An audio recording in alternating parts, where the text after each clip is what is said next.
Assalamualaikum warahmatullahi wabarakatuh. Ketemu lagi sama Bu Yanti di pelajaran ekonomi. Nah, gimana kabarnya semuanya? Semoga selalu sehat di rumah dan tetap semangat ya. Nah, untuk itu kita langsung aja simak materi selanjutnya. Baik, pada video kali ini kita akan membahas materi mengenai permasalahan dan sistem ekonomi. Nah, untuk permasalahan kita sudah menjelaskan di minggu kemarin, dan untuk minggu ini kita akan membahas sistem ekonomi ya. Perekonomian tiap-tiap negara diatur sedemikian rupa dengan suatu mekanisme yang dianut oleh negara tersebut agar sesuai dengan tujuan yang ingin dicapai. Adapun pengertian sistem ekonomi adalah sistem ekonomi merupakan sekumpulan unsur atau komponen ekonomi yang saling berhubungan dan saling bertergantungan satu dengan yang lainnya dalam rangka mencapai suatu tujuan perekonomian. Dengan demikian, sistem ekonomi berfungsi sebagai yang pertama, memberikan dorongan untuk melakukan produksi dalam suatu negara dalam rangka memanfaatkan sumber daya yang dimilikinya. 2. Menyediakan cara atau metode untuk mengorganisasi kegiatan perekonomian. 3. Menciptakan mekanisme atau cara kerja agar pembagian hasil produksi di masyarakat dapat terlaksana dengan baik. Adapun macam-macam sistem ekonomi yaitu yang pertama, sistem ekonomi yang berlaku di negara-negara di dunia dapat dikelompokkan sebagai berikut. 1. Sistem ekonomi pasar atau disebut dengan kapitalis. 2. Sistem ekonomi terpusat. 3. Sistem ekonomi campuran. Selanjutnya, mari kita pelajari satu persatu dari sistem ekonomi yang ada di negara-negara di dunia ya.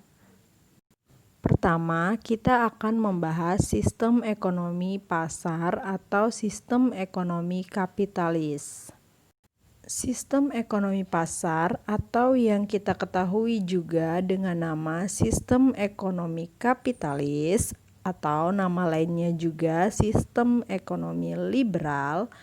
Sistem ekonomi ini merupakan sistem ekonomi yang menghendaki diakuinya hak milik perseorangan, yaitu tiap individu sebagai warga negara diberikan kebebasan baik dalam fungsi sebagai produsen maupun konsumen.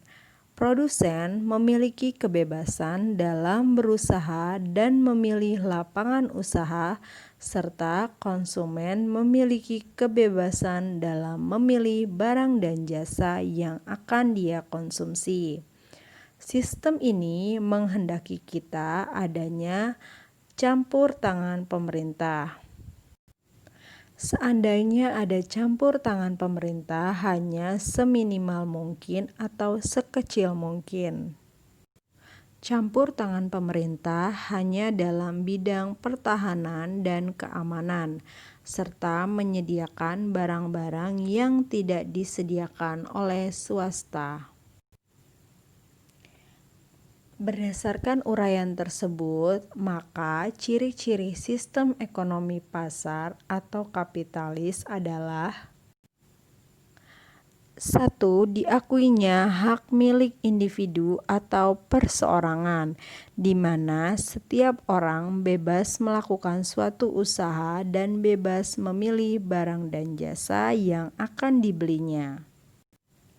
2. Pemecahan persoalan-persoalan ekonomi didasarkan atas prinsip ekonomi pasar. Artinya, kebebasan individu baik sebagai produsen maupun sebagai konsumen disalurkan melalui pembentuk harga pasar yang didasarkan oleh saling mempengaruhi antara permintaan dan penawarannya. Ketiga, campur tangan pemerintah dalam bidang ekonomi diusahakan seminimal mungkin. Campur tangan pemerintah diusahakan hanya bergerak pada bidang pertahanan, keamanan, menyelenggarakan keadilan, menyediakan barang-barang yang tidak dapat disediakan oleh swasta. Keempat, aktivitas ekonomi bertujuan untuk mendapatkan keuntungan. 5. Semua aktivitas ekonomi dilakukan oleh masyarakat atau pihak swasta. 6. Persaingan dilakukan secara bebas.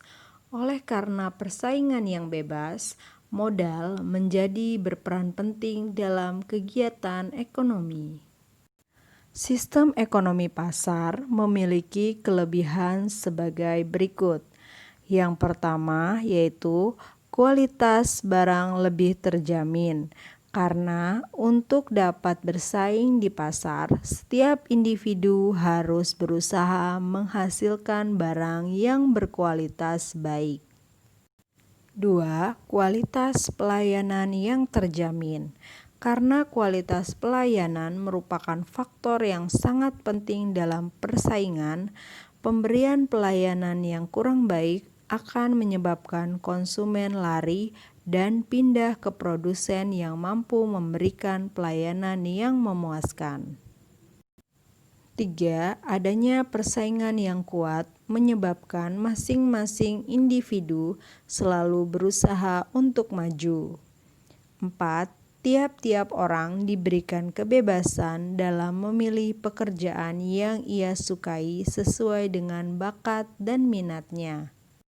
5. Produksi didasarkan atas kebutuhan masyarakat.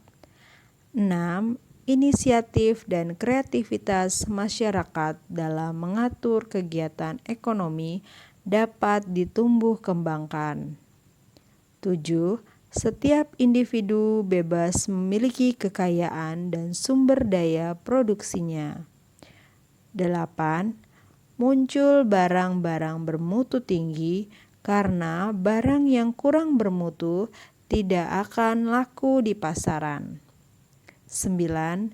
Efisiensi dan efektivitas tinggi karena setiap tindakan didasarkan atas motif ekonomi.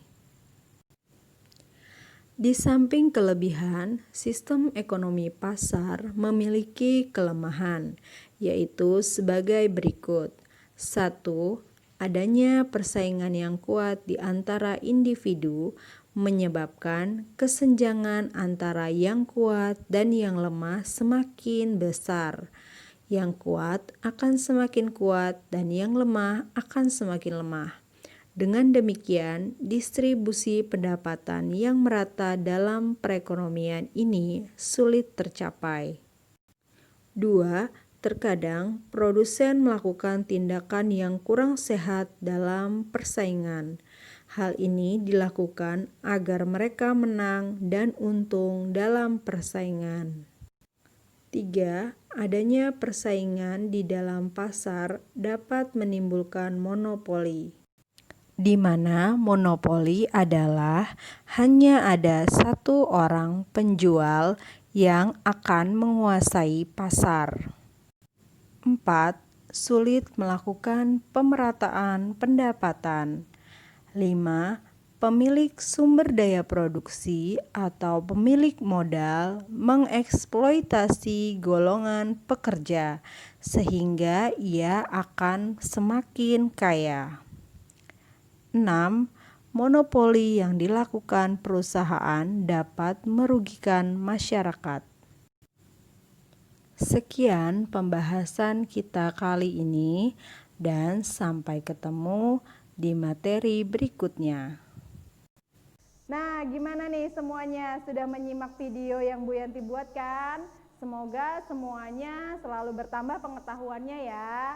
Dan jangan lupa setelah ini langsung dibuka classroom-nya. Kita akan menemukan soal di classroom. Nah, jika ada pertanyaan, kalian bisa tanyakan di Classroom atau di Meet ya. Sekian dari Bu Yanti, wabillahi taufik wal hidayah. Wassalamualaikum warahmatullahi wabarakatuh. Tetap semangat.